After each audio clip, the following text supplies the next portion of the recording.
பெட்ரோலுக்கான விலை அதிகரித்தாலும் நீங்கள் வாங்கியே ஆக வேண்டும். எரிவாயுவை வாங்கித்தான் ஆக வேண்டும். ஏன்னா எல்லாம் அத்தியாவசிய பொருட்கள்.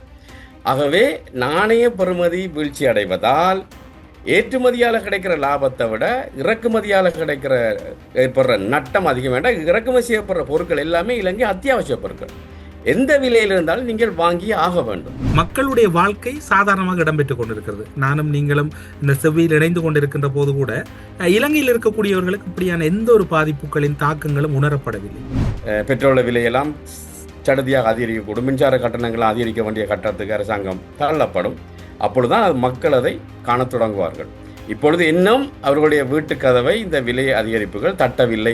ஆகவே அந்த யுத்தம் முடிவடைந்து விட்டால், கோமோஸ் நீரிணை திறக்கப்பட்டால் இலங்கை தப்பிவிடும். அப்படி இல்லைன்னு சொன்னால் எரிபொருள் உங்களுக்கு தெரியும் வளமாக்கி கூட அந்த கோமோஸ் நீரிணை ஊடாகத்தான் பெற வேண்டிய தேவை இருக்கின்றது. அப்படி இல்லாவிட இலங்கை விவசாயத்துறை கூட பாதிக்கப்படும். IMF முயற்சிக்கலாம், ஆனால் IMF இலங்கை அரசாங்கத்தின் கைகளை தாண்டியும் சில விடயங்கள் செல்லக்கூடிய நிலைமை உருவாகக்கூடும்.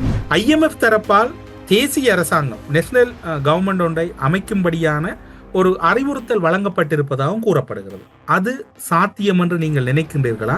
இப்ப வேலையின்மைக்கு IMF தீர்வு கொடுக்கவில்லை. இந்த நாணயம் பெறுமதி வீழ்ச்சியடைந்து கொண்டிருக்கின்றது. IMF பிரச்சனையை அதுக்கு தீர்வை கொடுக்கவில்லை. சம்பளம் போதாமல் வேலை இல்லாமல் பெருமளவுக்கு படித்த இளைஞர்கள்லாம் வெளியேறி கொண்டிருக்கிறார்கள். அதுக்கு IMF-ஆல தீர்வை கொடுக்க முடியவில்லை. இன்னும் ஓரிரு தினங்களில் 360 ரூபாயை எட்டலாம் என்று எதிர்பார்க்கப்படுகிறது டாலரின் பெறுமதி. அவ்வாறு செல்லுமாக இருந்தால் அந்த வீழ்ச்சி என்பது என்ன தாக்கத்தை விரைவாகவும் நீண்ட காலத்திலும் கொடுக்கக்கூடியதாக இருக்கும்? ஒரு சுனாமியை எதிர்வு கூற இயலாது, பூகம்பத்தை எதிர்வு கூற இயலாது. ஆனால் மிகப்பெரிய அளவில் முகில்கள் காணப்படுகின்றன, மேகமூட்டம் அதிகமாக இருக்கின்றது, கருப்பா இருக்கிறது சொன்னால் மிகப்பெரிய மழை பெய்ய போகிறது என்று எல்லாருக்கும் தெரியும். ஆகவே இந்த நெருக்கடி அந்த பிராந்தியத்தில் யுத்தம் உருவாகின உடனேயே இலங்கை அரசாங்கம் சுதாகரித்திருக்க வேண்டும். ஆனால் அவ்வாறு இலங்கை சுதாகரித்ததாக தெரியவில்லை. அதன் விளைவுதான் IMF-லிருந்து இனி வரப்போற தொகை மிக குறைவா இருந்தாலும், இப்போ உங்களுக்கு தெரியும், உலக வங்கி, சர்வதேச நாணய நிதியம் எல்லாம் அந்த IMF நிகழ்ச்சி திட்டத்தில் இலங்கை அரசாங்கம் இருந்தால்தான் அவர்களும் கடன் கொடுக்க தயாராக இருக்கிறார்கள்.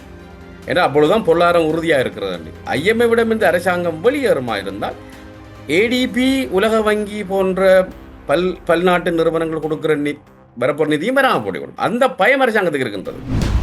உலக தமிழர் அறிந்தே ஆக வேண்டிய உண்மைகளை தேடி ஒரு உடறுப்பு. நீங்கள் வெளிநாட்டில் இருக்கும்போது உங்கள் பெற்றோரின் மருத்துவ தேவைகள் அனைத்தையும் நாங்கள் ஒருங்கிணைத்து கவனிக்கின்றோம். வருடாந்திர பதிவு, சிறப்பு தள்ளுபடி, மெடிப்ளேஸ். ஸ்ரீ காளிமாதா ஜோதிடம். உலக புகழ்பெற்ற ஜோதிடர் பண்டித் மகாராஜா. காதல், கல்யாணம், உத்தியோகம், வியாபாரம், கல்வி, குழந்தை பாக்கியம் மற்றும் மந்திர சூனிய பிரச்சனைகளுக்கு நிரந்தர தீர்வு. இன்றைய ஊடறுப்பு நிகழ்ச்சியில் எம்மோடு இணைந்து கொண்டிருக்கக்கூடியவர் கொழும்பு பல்கலைக்கழகத்தின் பொருளியல் துறையினுடைய தலைவராகவும் சிரேஷ்ட பேராசிரியமாக இருக்கக்கூடிய கலாநிதி கோபாலப்பிள்ளை அமிர்தலிங்கம் அவர்கள். ஊடறுப்பு நிகழ்ச்சியின் சார்பில் உங்களை வரவேற்பதில் மகிழ்ச்சி. வணக்கம். தமிழ் உங்களுக்கும் ஊடறுப்பு நேயர்களுக்கும் மீண்டும் வணக்கம். மீண்டும் ஒரு வாரத்தில் உங்களை சந்திக்கின்ற போது எமக்கு தோன்றுகின்ற ஒரே ஞாபகங்கள் 2022ஆம் ஆண்டை மீட்டு பார்க்க போகின்றோமோ என்கின்ற ஒரு சந்தேகம்தான் எம்மிடம் எழுகின்றது. காரணம், அந்த காலப்பகுதியில் ஒரு வாரத்தில் 3 அல்லது 4 முறை கூட நீங்கள் செவ்விகளிலே இணைந்திருக்கின்றீர்கள். அப்படியான ஒரு நிலை கனவிலும் வந்துவிடக்கூடாது என்பது எல்லோருடைய எதிர்பார்ப்பாகவும் இருக்கின்றது. ஆனாலும் கூட இன்று வரலாற்றில் ஒரு திருப்பமாக பார்க்கப்படக்கூடிய ஒரு விடயம் இடம்பெற்றிருக்கின்றது. இலங்கை ரூபாவின் பெறுமதி பெரும் சரிவை சந்தித்திருக்கின்றது. அமெரிக்க டாலர் கொள்முதல் விலையானது நேற்றைய தினம் 342ஆகவும் விற்பனை விலை 354ஆகவும் இருந்திருக்கின்றது. இந்த தொகையானது நேற்றைய தினத்தை ஒப்பிடுகின்ற போது 2023 மார்ச் 2ஆம் தேதிக்கு பிறகு பதிவான உயர்ந்த அமெரிக்க டாலர் மற்றும் மாற்று வீதமாக இது கணிக்கப்படுகின்றது. ஒரு பெரும் நெருக்கடியான நிலைகளில் தான் இவ்வாறான சூழ்நிலைகள் எழுவது இயல்பென்று கூறுவார்கள். துறைசார் வல்லுநர் என்றுதான் உங்களை கூற வேண்டும். நீங்கள் கூறிய அறிவுரைகள் அத்தனையும் மீண்டும் நிதர்சனமாகின்றது. டைம் லைனை கொடுத்திருந்தீர்கள். அந்த புதிய அரசாங்கம் பொறுப்பேற்ற போது அவை அத்தனையும் இப்போது பதில்களாக மாறிக்கொண்டிருக்கின்றது. இந்த சூழலை நீங்கள் எப்படி அவதானிக்கிறீர்கள்? ஈரானுக்கும் அமெரிக்கா, இஸ்ரேலுக்கும் இடையிலே யுத்தம் ஆரம்பித்த போது உலகளாவிய ரீதியிலே எல்லோரும் ஏற்றுக்கொள்வது இந்த நெருக்கடி என்பது மதர் ஆஃப் ஆல் கிரைசிஸ். 1930க்கு பிறகு ஏற்பட்ட நெருக்கடிகள் அனைத்துடன் ஒப்பிடும்போது இது மிகப்பெரிய நெருக்கடி. உலகம் மிகப்பெரிய நெருக்கடியை நோக்கி நகர்கின்றது. உலகம் மிகப்பெரிய பொருளாதார மந்தத்தை நோக்கி நகர்கின்றது. இலங்கை ஒரு சிறிய நாடு, ஏற்றுமதி இறக்குமதிகளுக்காக அதிக அளவு வெளிநாடுகளை தங்கியிருக்கும் நாடு. இலங்கை ஒரு உற்பத்தி பொருளாதாரம் என்று சொல்வதை விட ஒரு நுகர்வு பொருளாதாரம். கூடுதலான நுகர்வுப் பொருட்கள் இறக்குமதி செய்யப்படுகின்றன. ஏற்றுமதி பொருட்கள் அவ்வாறு இல்லை, எங்களுக்கு போதாது. இந்த நிலைமையில தான் உங்களுக்கு தெரியும், இப்போ நீங்கள் அந்நிய செலாவணி, அது டாலராக இருக்கலாம், ஜென்னாக இருக்கலாம், ஸ்டேர்லிங் பவுனாக இருக்கலாம், யூரோவாக இருக்கலாம், எதுவாகவும் இருக்கலாம். நாங்கள் மிக இலகுவாக விளங்கப்படுத்துவதற்காக டாலர் என்று எடுத்துக்கொள்வோம். அப்போ டாலர் உள்ளே வருவது குறைவடைந்து வெளியே செல்லுவது அதிகமாக இருந்தால் அந்த கேள்வி நிரம்பல் அடிப்படையில் இலங்கை ரூபாய் என்ற பெறுமதி வீழ்ச்சி அடையும். அது இப்பொழுது நடந்து கொண்டிருக்கின்றது. ஏன் டாலர் உள்ளே வருவதில்லை என்று சொன்னால், எங்களுக்கு டாலர் வரக்கூடிய வழிவகைகள் என்ன? உல்லாச பயணிகள் வருவது, இப்பொழுது உல்லாச பயணிகளின் வருகை நிறைய குறைந்து விட்டது. அதே மாதிரி புலம்பெயர்ந்த இலங்கையர்கள் அனுப்புகிற பணம், அது முக்கியமானது. அடுத்து ஏற்றுமதிகள் ஊடாக வரக்கூடிய பணம். இவ்வாறு நீங்கள் எல்லாவற்றையும் பார்த்தீங்களா இருந்தால் இந்த உள்ளே வரும் டாலர் அளவு குறைவடைகின்றது, இறக்குமதி செலவுகள் அதிகரிக்கின்றன. உங்களுக்கு தெரியும், அரசாங்கம் நெருக்கடி முடிந்த பிறகே இந்த வாகனங்களுக்கான இறக்குமதி தடையை நீக்கி ஓரளவு வரியை அதிகரித்தது. அப்போ வாகனங்கள் வரும்போது டாலர் வெளியேறும், ஆனால் இலங்கை ரூபாயில் அரசாங்கத்துக்கு வருமானம் வரும். ஏன்னா இந்த துறைமுகத்துக்கு வந்த பிறகு இலங்கை ரூபாயில் வரி செலுத்துவார்கள், தீர்வை செலுத்துவார்கள். ஆனால் அதுக்குரிய தொகை டாலர் வெளியேறும்.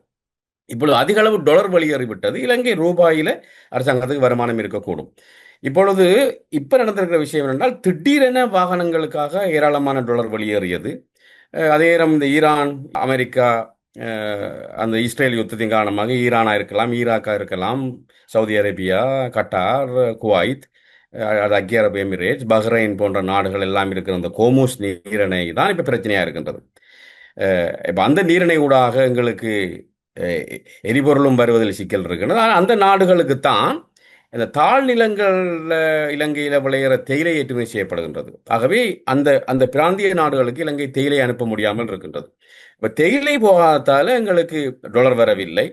அதே நேரம் பெட்ரோலிய விலைகள் அதிகரித்து கொண்டிருக்கின்றன, ஆக டாலர் வெளியேறுகின்றது. ஆகவே இந்த நிலையில் நீங்கள் பார்த்தீர்களா இருந்தால் டாலரின் வெளியேற்றம் அதிகமாகவும் உள்ளே வருவது குறைவாகவும் இருந்தது.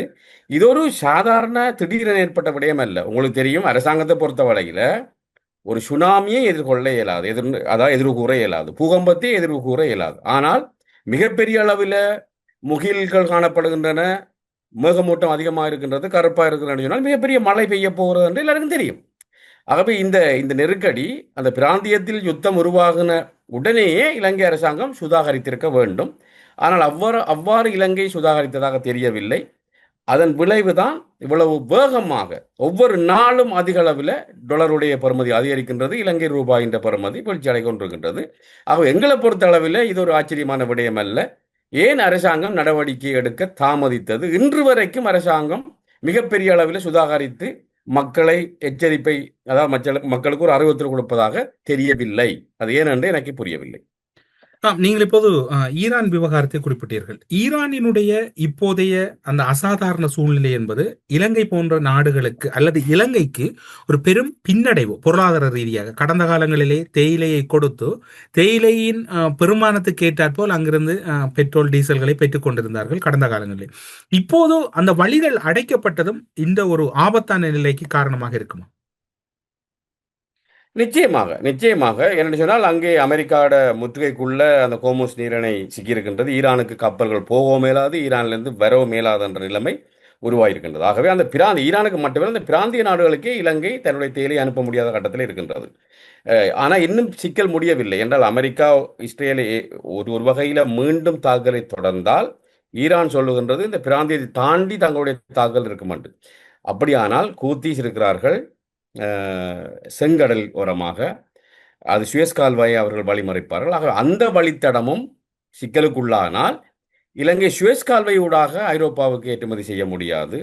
ஐரோப்பாவிலிருந்து அமெரிக்காவிலிருந்து வர்ற அத்தனை கப்பலும் அல்லது இலங்கையிலிருந்து போகிற கப்பல் எல்லாமே ஆப்பிரிக்காவை சுற்றி செல்லும் போது உங்களுக்கு தெரியும், போக்குவரத்து செலவு அதிகரிக்கும், இறக்குமதி செலவெல்லாம் அதிகரிக்கும், ஏற்றுமதி பொருட்கள் விலை அதிகரிக்கும். ஆகவே எல்லா வகையிலும் ஒரு சிறிய நாடான இலங்கை மிகப்பெரிய சவால்களை எதிர்நோக்கித்தான் காத்திருக்கின்றது ஒழிய இந்த பிரச்சனை முடிவதாக தெரியவில்லை. ஏற்கனவே இலங்கை பொருளாதாரம் உங்களுக்கு தெரியும், ஈஸ்டர் சண்டே தாக்குதலுக்கு பிறகு மோசமான நிலைமை அடைந்தது. அதன் பிறகு உங்களுக்கு தெரியும் கொரோனா தொற்று வந்தது. அதன் பிறகு பொருளாதார நெருக்கடி வந்தது. இந்த பிராந்தியத்தில் எந்த நாடுமே இலங்கையைப் போல இவ்வாறான தொடர்ச்சியான நெருக்கடிகளை சந்திக்கவில்லை.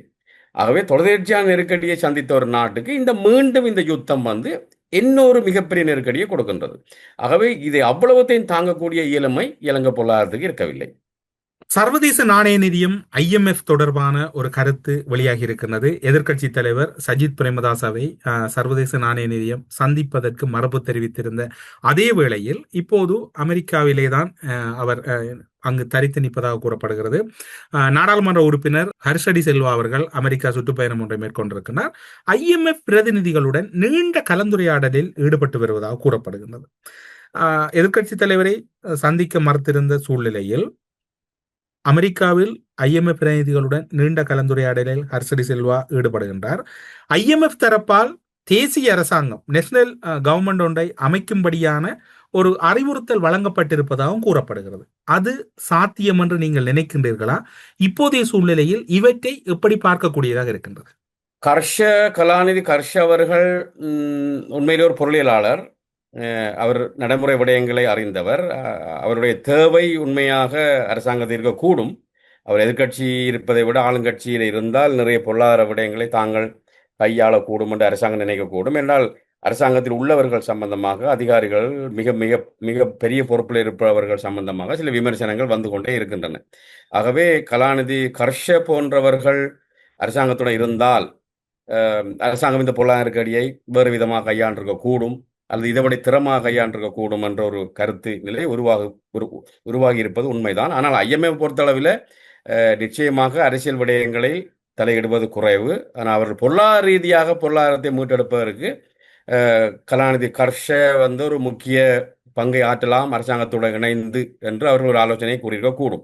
ஆனால் இன்னொரு மிக முக்கியமான விஷயம், இந்த ஈரான் இஸ்ரேல் அமெரிக்கா யுத்தம் மிக தீவிரமடைந்தால் யாராலையும் இலங்கை பொருளாதாரத்தை மிக இலகுவாக காப்பாற்ற முடியாது. என்றால் இறக்குமதி செலவு அதிகரித்துவிடும், ஏற்றுமதி வருமானம் குறைந்துவிடும். ஆகவே அந்த கட்டத்தில் மிக இக்கட்டான நெருக்கடியை இலங்கை பொருளாதாரம் சந்திக்கும். ஆகவே கர்ஷா இல்லை எவர் வந்தால் கூட அது இலகுவாக அந்த பிரச்சனையை தீர்க்க இயலாது. என்றால் அது உலகளாவிய நெருக்கடி, அதுக்குள்ள இலங்கை மிக சிறிய பொருளாதாரம் சிக்கப் போகின்றது.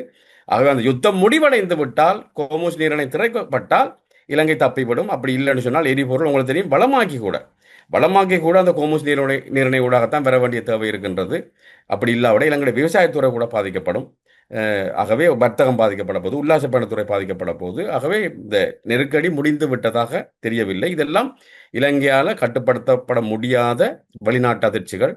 ஆகவே IMF முயற்சிக்கலாம். ஆனால் IMF இலங்கை அரசாங்கத்தின் கைகளை தாண்டியும் சில விடயங்கள் செல்லக்கூடிய நிலைமை உருவாகக்கூடும். இப்போது இருக்கக்கூடிய சூழ்நிலையில் நீங்கள் முன்னர் குறிப்பிட்டது போன்று அரசாங்கம் இவ்வாறான ஒரு பெரும் வெள்ளம் தலைக்கு மேல் வந்துவிட்டது. ஆனால் இலங்கை அரசாங்கம் எதனை பற்றியும் கருத்துக்கள் கூறவும் இல்லை, எந்த ஒரு முன்னெச்சரிக்கை நடவடிக்கைகளில் ஈடுபடவும் இல்லை. வளமை போன்று இலங்கை இயங்கிக் கொண்டிருக்கின்றது. அரசாங்கம் என்ன நினைக்கிறது? அல்லது இந்த சூழ்நிலையை அரசாங்கம் கடந்து செல்ல முற்படுகிறது? அல்லது அனுரகுமார கூடியது போன்று ஒரு நெருக்கடியான காலம், இதனை கடந்து சென்று விடுவோம் என்று நினைக்கின்றதா? அல்லது அரசாங்கம் மக்கள் தங்களுக்கு எதிரான கிளர்ச்சியில் ஈடுபட மாட்டார்கள் என்கின்ற நம்பிக்கையில் இருக்கின்றதா? என்னதான் இந்த அரசாங்கத்தின் மனநிலையாக நீங்கள் பார்க்கிறீர்கள்? ஜனாதிபதியை தாண்டி ஏனைய அதிகாரிகள் அமைச்சர்களுடைய இயலுமை சம்பந்தமாக தொடர்ச்சியாக விமர்சனங்கள் முன்வைக்கப்படுவது உண்மைதான். ஜனாதிபதியை விட ஏனையவர்கள், அதில் ஒரு சிலரை தவிர மற்றவர்கள் எல்லாம் அவருடைய இயலுமை போதாமல் இருக்கின்றது, அதிகாரிகள் உட்பட. என்றால் அதில் NPP கட்சியினர் அதிக அளவு ஆதிக்கம் செலுத்துகிறார்கள் என்ற குற்றச்சாட்டும் வந்து கொண்டுதான் இருக்கின்றது. அதே நேரம் மக்களுக்கு தெரியும் இது ஜனாதிபதி விட்ட தவறு என்பதை விட இந்த மத்திய கிழக்கில் உருவாயிருக்கிற யுத்தம் இலங்கையால் கட்டுப்படுத்த முடியாதது என்று. ஆனால் அதுக்கும் ஒரு எல்லை இருக்கின்றது. இந்த அரசாங்கத்தின் தவறுகளால் தான் இந்த நெருக்கடி வந்தது என்று சொன்னால் மக்களுக்கு கோபம் வரும். ஆனால் இது இப்போ இந்தியாவிலேயே இப்போ பிரச்சனை உருவாகி கொண்டிருக்கின்றது. இந்திய நாணயமும் பெறுமதி இழப்பை சந்தித்து கொண்டிருக்கின்றது. அவ்வாறான நிலைமையில் இலங்கையும் பாதிக்கப்பட்டால் மக்கள் எவ்வாறு அதை எதிர்கொள்வார்கள் என்று எனக்கு தெரியவில்லை. ஆனால் இப்போ இன்றைய நிலைமையை பொறுத்தளவில் உங்களுக்கு தெரியும், இப்போ இறக்குமதி செய்த பொருட்கள் எல்லாம் விநியோகிக்கப்பட்டு விட்டதால் அந்த விலைகள் குறைவாக இருக்கக்கூடும். ஆனால் இலங்கை ரூபாயின் பெறுமதி தொடர்ச்சியாக வீழ்ச்சி அடைந்து கொண்டு இனிமேல் பெறப்போகிற பொருட்களுடைய விலைகள் எல்லாம் கடுமையாக அதிகரிக்குமா இருந்தால் அப்பொழுதுதான் மக்களும் அதை உணரத் தொடங்குவார்கள். பெட்ரோல் விலையெல்லாம் சடுதியாக அதிகரிக்கக்கூடும். மின்சார கட்டணங்கள் அதிகரிக்க வேண்டிய கட்டணத்துக்கு அரசாங்கம் தள்ளப்படும். அப்பொழுதுதான் அது மக்கள் அதை காணத் தொடங்குவார்கள். இப்பொழுது இன்னும் அவர்களுடைய வீட்டு கதவை இந்த விலை அதிகரிப்புகள் தட்டவில்லை போல தான் எனக்கு தெரிகின்றது. இனித்தான் அந்த பிரச்சனை இருக்க போகின்றது. ஆகவே அரசாங்கம் இதை இலகுவாக எடுக்கின்றதா என்றால் இன்னும் அரசாங்கம் கூட நிலைமை வளமைக்கு திரும்பி விடும் என்று நினைக்கக்கூடும். ஆனால் அது எங்களுடைய கையில இல்லை. ஆனால் தேசிய அரசாங்கம் தொடர்பில் பேசப்படுகிறது. தேசிய அரசாங்கம் ஒன்றுக்கான வாய்ப்புகள் இலங்கையில் இருப்பதாக அதனை வலியுறுத்துவதாகவும் கூறப்படுகிறது. இந்த தகவல் இப்போது கடுமையாக பேசப்பட்டு கொண்டிருக்கிறது. குறிப்பாக சொல்லப்போனால் அனுர்குமார திசாநாயக்க தலைமையிலான தேசிய அரசாங்கம் ஒன்றை அமைப்பதற்கான முயற்சிகள் இரகசியமாக இடம்பெற்று வருவதாகவும் கூறப்படுகிறது. இலங்கையானது கடுமையான பொருளாதார நெருக்கடியை எதிர்கொண்டுள்ள நிலையில் எதிர்க்கட்சியின் அரசியல் குழுவையும் தனிநபர்களையும் ஒருங்கிணைத்து ஒரு தேசிய அரசாங்கம் அமைப்பது தொடர்பில் தீவிர கவனம் செலுத்தப்படுவதாக கூறப்படுகிறது. தொலைபேசி அழைப்புகளை பொறுத்தவரையில் கருத்துக்களில் உண்மை இருப்பதாகவும் தேசிய அரசாங்கம் அமைப்பதற்கான சாத்தியம் குறித்து ஜனாதிபதியின் அவருக்கு நெருக்கமானவர்களிடம் ஆராய்ந்துள்ளதாகவும் கூறப்படுகிறது. நீங்கள் நம்புகிறீர்களா? நீங்கள் என்ன கருதுகிறீர்கள்?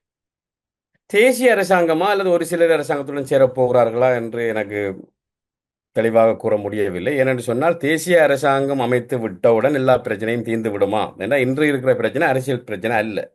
அரசாங்கத்திடம் போதிய பாராளுமன்ற உறுப்பினர் இல்லை, அரசாங்கம் கவலை போகின்றது என்ற நிலைமையிலே அதை பற்றிலாம் யோசிக்கலாம். ஆனால் இன்று உங்களுக்கு தெரியும் இந்த இடத்தில் தான் நீங்கள் கூறியதை ஞாபகம் பெறுகிறது. தேசிய மக்கள் சக்தி அல்லது என்பிபி அரசாங்கம் அந்த 29 மேலதிக ஆசனங்கள் அல்லது தேசிய பட்டியலை தவறாக வழிநடத்தி விட்டார்களோ அல்லது தவறானவர்களை தெரிவு செய்ததன் விளைவுதான் நீங்கள் சொல்லுகின்ற சூழ்நிலையில் தான் இலங்கை அரசாங்கம் இப்போது அந்த கவிழுகின்ற சூழ்நிலை தான் இருக்கின்றது. அங்கு இருக்கக்கூடியவர்கள் யாரையும் குறை சொல்ல முடியாது. ஆனால் துறை சார்ந்தவர்கள் யாரும் இல்லாமல் இருக்கிறது.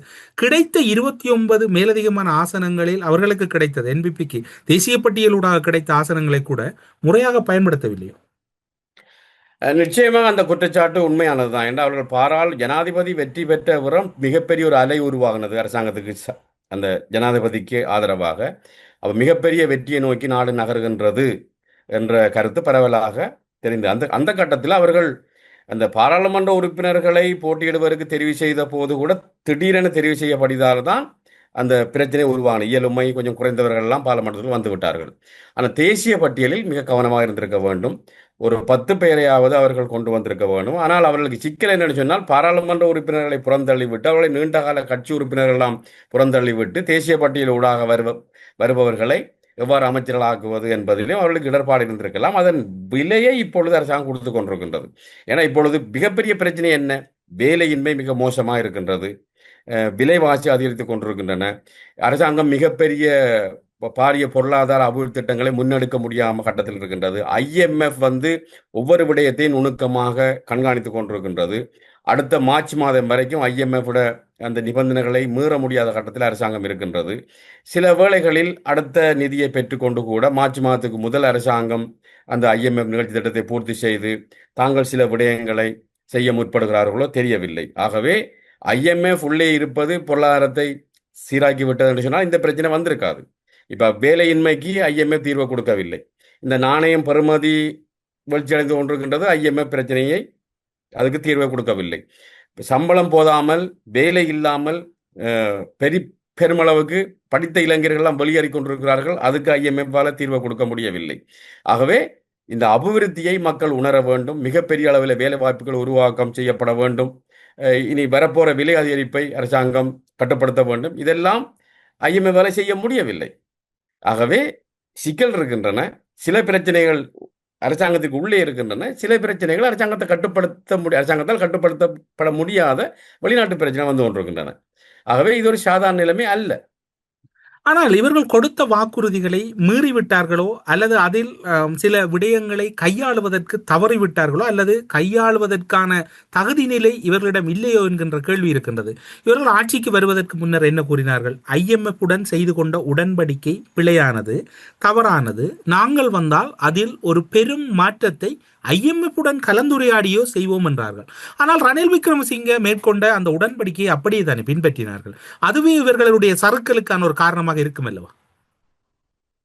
IMF சில விடயங்களில் மிக உறுதியாக இருக்கின்றது. அவர்கள் சில விடயங்களை கதைப்பதற்கு கூட தயாராக இல்லை. என்றால் நீங்கள் பேசுவதாக இருந்தால் இந்தந்த விடயங்களில் நாங்கள் கதைப்பதற்கு தயாராக இல்லை என்று சொன்னால் உங்களுக்கு ஒரு வழிதான் இருக்கின்றது. ஒன்று அந்த நிகழ்ச்சி திட்டத்திலிருந்து வெளியேறுவது. அப்படி இல்லைன்னு சொன்னால் ஐஎம்எஃப் சொல்லுவதை கேட்டுக்கொண்டு அவர்களுடைய அடுத்தடுத்த கட்டத்துக்கான நிதிகளை பெறுவது. ஆனால் அவர்கள் சொல்கிற அவ்வளவு விடயங்களையும் பூர்த்தி செய்து காட்டுவது. உங்களுக்கு ரெண்டு தெரிவு தான் இருக்குது. ஒன்று ஐஎம்எஃப் சொல்லுவதை கேட்பது, அல்லது அந்த நிகழ்ச்சி திட்டத்திலிருந்து வெளியேறுவது. அது ரெண்டுமே அரசாங்கத்துக்கு சிக்கலாக இருப்பபடியாக ஐஎம்எஃப் சொல்லுவதை கேட்கக்கூடிய நிலைமையில் தான் அரசாங்கம் தள்ளப்பட்டிருக்கு. ஏன்னா அரசாங்கம் ஐஎம்எஃப் சில விடயங்களை சொல்லுகின்றது, இந்த பிரச்சனையை பற்றி கதைப்பதற்கு நாங்கள் தயாராக இல்லை, ஆகவே நீங்கள் வரி குறைப்பு செய்வதற்கு தயாராக இல்லை. இதில் முக்கியமான விடயங்களை சொல்லலாம்னா, வரி குறைப்பு செய்வதற்கு ஐஎம்எஃப் தயாராக இல்லை, இந்த வருமான இலக்குகளை நீங்கள் எட்டி ஆக வேண்டும் என்ற விடயங்களை ஐஎம்எஃப் உறுதியாக இருக்கின்றது. அப்போ அரசாங்கத்துக்குள்ள ஒரே ஒரு தேர்வு இந்த நிகழ்ச்சி திட்டத்திலிருந்து வெளியேறுவது. ஆனால் அது செய்தால் என்ன நடக்கும் என்று சொன்னால், ஐஎம்எஃப்பிலிருந்து இனி வரப்போகிற தொகை மிக குறைவாக இருந்தாலும், இப்போ உங்களுக்கு தெரியும், உலக வங்கி, சர்வதேச நாணய நிதியம் எல்லாம் அந்த ஐஎம்எஃப் நிகழ்ச்சி திட்டத்தில் இலங்கை அரசாங்கம் இருந்தால்தான் அவர்களும் கடன் கொடுக்க தயாராக இருக்கிறார்கள். ஏன்னா அப்பொழுதுதான் பொருளாதாரம் உறுதியாக இருக்கிறது. ஐஎம்எஃபிடம் இந்த அரசாங்கம் வெளியேறுமா இருந்தால் ஏடிபி, உலக வங்கி போன்ற பல்நாட்டு நிறுவனங்கள் கொடுக்கிற வரப்போற நிதியும் வராமல் போய்விடும். அந்த பயம் அரசாங்கத்துக்கு இருக்கின்றது. ஆக ஐஎம்எஃப் வெளியேறுவது என்பது ஐஎம்எஃப் விட முடிந்து விடாது. அது உலக வங்கியிட நிகழ்ச்சி திட்டங்களையும் பாதிக்கும், ஏடிபி நிகழ்ச்சி திட்டங்களையும் பாதிக்கும். அந்த பயத்திலான அரசாங்கம் ஒரு எதுவுமே செய்யலாத கட்டத்தில் அரசாங்கம் இருக்கின்றது. நாணய பிறைமதி தோல்வி அடைவதால் ஏற்படும் சாதக பாதகங்களும் இப்போது விவாதிக்கப்பட வேண்டியிருக்கிறது. பலருடைய எதிர்பார்ப்பு அல்லது பலருடைய நிலைப்பாடுகள் என்பது இலங்கையில் எதுவுமே இடம்பெறவில்லை. சாதாரணமான மக்களுடைய வாழ்க்கை சாதாரணமாக இடம்பெற்றுக் கொண்டிருக்கிறது. நானும் நீங்களும் இந்த செவ்வியில் இணைந்து கொண்டிருக்கின்ற போது கூட இலங்கையில் இருக்கக்கூடியவர்களுக்கு இப்படியான எந்த ஒரு பாதிப்புகளின் தாக்கங்களும் உணரப்படவில்லை. இந்த நிலைமை எப்படி இருக்க போகின்றது? ஒரு சாதகமான நிலைமையாக மாறுமா அல்லது பாதகமான நிலைமையாக மாறுமா அல்லது எதுவுமே இடம்பெறாதா? காலத்துக்கு உகந்த மிக முக்கியமான கேள்வியை கேட்டிருக்கிறீர்கள். இலங்கை நாணயத்துடைய பெறுமதி டாலருக்கு எதிராக வீழ்ச்சி அடையும் போது என்ன சாதகம் இருக்கின்றது, என்ன பாதகம் இருக்கிறது என்று நீங்கள் கேட்கிறீர்கள். சாதகம் என்னன்னு சொன்னால், இப்போ ஒரு டாலர், நாங்கள் ஒரு கிலோ தேயிலை $1 என்று வச்சுக்கொள்ளுங்கள். லண்டனில் முதல் 340 ரூபாயா இருந்த ஒரு டாலர் நேற்று ஏற்றுமதி செய்தவருக்கு $1 அவர் லண்டனில் விற்கிறார் தேயிலையை. நேற்று அவர் அதை மாற்றுகிறார், இலங்கையில் 340 ரூபா கிடைத்திருக்கிறது. இன்றைக்கு அவர் விற்கிறார், இன்றைக்கு 355 ரூபா கிடைக்குன்னு வச்சுக்கொள்ளுங்க. அப்போ நேற்று அதே தேயிலையை அதே $1 கொடுத்தவருக்கு 340 ரூபா, இன்று அதே 1 கிலோ தேயிலையை லண்டனில் $1 விற்ற போது 354 ரூபா கிடைக்குது. ஆகவே ஏற்றுமதியாளருக்கு அது லாபம். அது 600 ரூபாய்க்கு போமா இருந்தால் லண்டன்ல இருந்து தேயிலை வாங்குபவருக்கு அவர்களுக்கு அதே $1 கொடுத்து முதல் 1 கிலோ தேயிலை வாங்கினவருக்கு 2 கிலோ தேயிலை வாங்கக்கூடியதாக இருக்கும். இலங்கை தேயிலை அவர்களுக்கு மலிவாக இருக்கும். அப்போ ஏற்றுமதி அதிகரிக்கும் இலங்கைக்கு. இதுதான் சாதகமான தன்மை. பாதகமான தன்மை என்று சொன்னால் இறக்குமதிக்கு வாருங்கள். 1 லிட்டர் பெட்ரோல் $1 வச்சுக்கொள்ளுங்க. நேற்று நாங்கள் 1 லிட்டர் பெட்ரோல் $1க்கு 340 ரூபா கொடுத்த நாங்கள் இன்றைக்கு 354 ரூபா கொடுக்கணும். ஆக இறக்குமதி செய்கிற பொருட்களுடைய விலை அதிகரிக்கும். இப்போ என்ன நடக்கும் என்று சொன்னால், இதில் நன்மை வேணுமா என்று சொன்னால், நாங்கள் ஏற்றுமதி செய்கிற பொருள் தேயிலை, ஆடைகள் எல்லாம் ஒரு கட்டத்துக்கு மேலே நீங்கள் கூடுதலாக எல்லோரும் வாங்க மாட்டார்கள். வருமானம் அல்லது விலை குறைகின்ற இருக்காங்க, ஒரு நாளைக்கு 10 டீ குடிக்க மாட்டார்கள், 10 டிஷர்ட் வாங்க மாட்டாங்க. அப்போ நாங்கள் விலையை குறைத்தால், பெறுமதி குறைந்தால் எங்களுடைய ஏற்றுமதியை, தேயிலையை, ஆடையை அதிகரிக்க இயலாது என்று அதுக்குரிய கேள்வி ஓரளவுக்கு நிலையானது. ஆனால் இறக்குமதி பக்கத்தில் எவ்வளவுதான் விலை அதிகரித்தாலும், நாணயம் பெறுமதி வீழ்ச்சி அடைந்து இலங்கை, அதாவது பெட்ரோலுக்கான விலை அதிகரித்தாலும் நீங்கள் வாங்கியே ஆக வேண்டும். எரிவாயுவை வாங்கித்தான் ஆக வேண்டும். ஏன்னா எல்லாம் அத்தியாவசிய பொருட்கள். ஆகவே நாணய பெறுமதி வீழ்ச்சி அடைவதால் ஏற்றுமதியால் கிடைக்கிற லாபத்தை விட இறக்குமதியால் ஏற்படுற நட்டம் அதிகம். வேண்டாம், இறக்குமதி செய்யப்படுற பொருட்கள் எல்லாமே இலங்கை அத்தியாவசிய பொருட்கள். எந்த விலையில் இருந்தாலும் நீங்கள் வாங்கியே ஆக வேண்டும். இதுதான் அந்த நாணய பெறுமதி இறக்கத்தால் ஏற்படுற சாதக பாதக அம்சம். இலங்கை இந்த நாணய பெறுமதி இறக்கத்தால் பாதகம்தான் மிக அதிகமாக இருக்கும். அடுத்தது கடனை இப்பொழுது $1க்கு நீங்கள் 340 ரூபா படி கணக்கு பார்த்தால் இப்பொழுது 354 ரூபா படி கணக்கு பார்க்கக்குள்ள கடன் சுமையும் அதிகரிக்கும். ஆகவே நாணய பெறுமதி இறக்கத்தால் இலங்கைக்கு பாதகம்தான் அதிகமாக இருக்கின்றது. நீங்கள் இப்போது கூறிக்கொண்டிருக்கக்கூடிய ஒவ்வொரு மணித்தியாலத்திலும் நாணய பெறுமதி என்பது வேகமான வீழ்ச்சியை கண்டு கொண்டிருக்கின்றது. அது நீங்கள் உறங்கி எழும்புகின்ற போது அதனுடைய மாற்றம் என்பது சில வேளை தலைகீழாக கூட அதனுடைய நிலைமை இருக்கலாம். இன்னும் ஓரிரு தினங்களில் 360 ரூபாயை எட்டலாம் என்று எதிர்பார்க்கப்படுகிறது டாலரின் பெறுமதி. அவ்வாறு செல்லுமாக இருந்தால் அந்த வீழ்ச்சி என்பது என்ன தாக்கத்தை விரைவாகவும் நீண்ட காலத்திலும் கொடுக்கக்கூடியதாக இருக்கும்? இந்த புதிய நாணய மாற்று வீதத்தில் நீங்கள் வெளிநாட்டிலிருந்து இறக்குமதி செய்கிற அத்தனை பொருட்கள விலையும் உடனடியாக இலங்கை துறைமுகத்துக்கு வந்தவுடன் அதிகரித்துவிடும். இன்றைக்கு அந்த உணர்வு எங்களுக்கு இல்லாமல் இருக்கலாம். இனிமேல் இந்த புதிய நாணய மாற்று வீதத்தில் இறக்குமதி செய்யப்படுற பொருட்களுடைய விலைகள் எல்லாம் கணிசமாக அதிகரிக்கும். அப்போ நாங்கள் இறக்குமதி செய்கிற பொருட்கள் பெட்ரோலாக இருக்கலாம், எரிவாயுவாக இருக்கலாம், மருந்து பொருட்களாக இருக்கலாம், ஏன் உணவுப் பொருட்களை எல்லாமே இனிமேல் வரப்போகிற பொருட்களும் அந்தந்த காலத்தில் இருந்த அந்நிய செலாவணி வீதத்துக்கு ஏற்ற மாதிரி தான் கொழும்புக்கு வந்து சேரும். ஆகவே விலைகள் தொடர்ச்சியாக இலங்கை நாணயத்துண்ட பெறுமதி வீழ்ச்சி அடைந்து டாலர் பெறுமதி அதிகரிக்குமா இருந்தால் அந்த புதிய விலைக்கு தான் நீங்கள் பொருட்களை பெற வேண்டி வரும். ஆக மக்களுக்கு தெரியாது. துறைமுகத்துக்கு வந்து இறக்குமதியாளர்கள் விலையை அதிகரிக்கும் போது தான் மக்களுக்கு தெரியும் திடீரென பாரிய அளவில் இலங்கை பொருட்கள் அதிகரித்து விட்டன. ஆகவே அது நடக்கப் போகின்றது. அப்படியாயும் கட்டுப்பாடு என்பது வைப்பது என்பது இன்றைய நாளில் ஒரு அசாத்தியமான ஒரு விடயமாகவே பார்க்கலாம். அதனால தான் காலம் பிந்தியாவது அரசாங்கம் இறக்குமதி செய்யப்படுற வாகனங்களுக்கான சர்சார்ஜ் அதை கணிசமாக அதிகரித்திருக்கின்றது. தற்போது இருந்த சுங்கத்தீர்வை விட 50% அந்த சர்ச்சார்ஜ் அதிகரிக்கப்பட்டிருக்கின்றது. அது வரவேற்கப்பட வேண்டியது. ஆனால் காலம் பிந்தி விட்டது. ஏன்னா ஏராளமான வாகனங்கள் வந்து விட்டன, ஏராளமான டாலர் வெளியேறிவிட்டது. இப்பொழுது உல்லாச பயணிகளில் தொகை வரும் தொகையெல்லாம் மிக கணிசமாக வீழ்ச்சி அடைந்து விட்டது. ஆகவே மத்திய வங்கியில் இருக்கிற இருப்பு கணிசமாக குறைவடைந்து கொண்டிருக்கின்றது. ஆகவே டாலர் குறைய கையிருப்பு குறைய எங்களுடைய பிரச்சனைகள் அதிகரிக்கின்றன என்றுதான் அர்த்தம். அதை அரசாங்கம் அதை கையாளக்கூடிய வல்லமை அரசாங்கத்துக்கு இருக்குதா என்றால் அது நான் சொல்லுவேன் ஒரு ஒரு கட்டத்துக்கு அப்பால் அரசாங்கத்தால் அதை கையாளுவது மிகச் சிரமமாக இருக்கும்.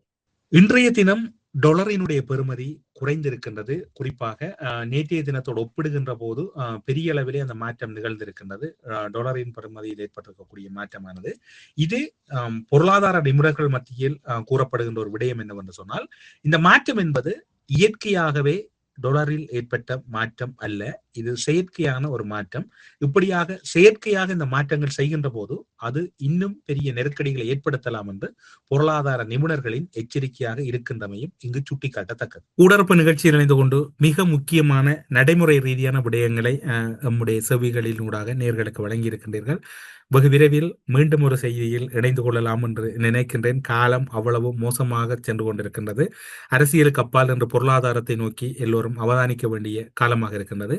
மக்களுக்கு கடந்த முறை நீங்கள் ஒரு முக்கியமான கருத்தை கூறியிருந்தீர்கள். இந்த செவ்வியில் மக்களுக்கு நீங்கள் என்ன அறிவுரை அல்லது என்ன விடயத்தை இந்த சூழ்நிலையில் மக்கள் எவ்வாறு நடந்து கொள்ள வேண்டும் என்று நீங்கள் ஒரு தகைசார் பேராசிரியராக நினைக்கின்றீர்கள்? அத்தியாவசிய பொருட்களுக்காக பணத்தை வைத்துக் கொள்ளுங்கள். ஆடம்பர பொருட்களுக்காக இயன்றவரை நீங்கள் பணத்தை செலவு செய்ய வேண்டாம். என்றால் உங்களுக்கு அத்தியாவசிய பொருட்களுக்கு பணம் தேவைப்படும். ஆடம்பர பொருட்களுக்கு நீங்கள் செலவு செய்தால் அத்தியாவசிய பொருட்களை தியாகம் செய்ய வேண்டி வரும். அது மிகப்பெரிய பிரச்சனையை ஏற்படுத்தும். ஆகவே அத்தியாவசிய பொருட்கள் மீது செலவழிப்பதற்கு உங்களுக்கு பணம் தேவை. அதற்காக பொறுத்திருங்கள், அவதானமாக இருங்கள். ஊடரப்பு நிகழ்ச்சியில் இணைந்து கொண்டு பல விடயங்களை உரிய நேரங்களிலே நம்முடைய நேர்களோடு பகிர்ந்து கொண்டமைக்கு சிறப்பு நன்றிகளோடு விடைபெறுகிறோம். நன்றி, வணக்கம். தமிழ் உங்களுக்கும் ஊடரப்பு நேயர்களுக்கும் மீண்டும் வணக்கம். நன்றி, வணக்கம். ஸ்ரீ காளிமாதா ஜோதிடம் உலக புகழ்பெற்ற ஜோதிடர் பண்டித் மகாராஜா. காதல், கல்யாணம், உத்தியோகம், வியாபாரம், கல்வி, குழந்தை பாக்கியம் மற்றும் மந்திர சூனிய பிரச்சனைகளுக்கு நிரந்தர தீர்வு. உலக தமிழர் அறிந்தே ஆக வேண்டிய உண்மைகளை தேடி ஒரு ஊடரப்பு.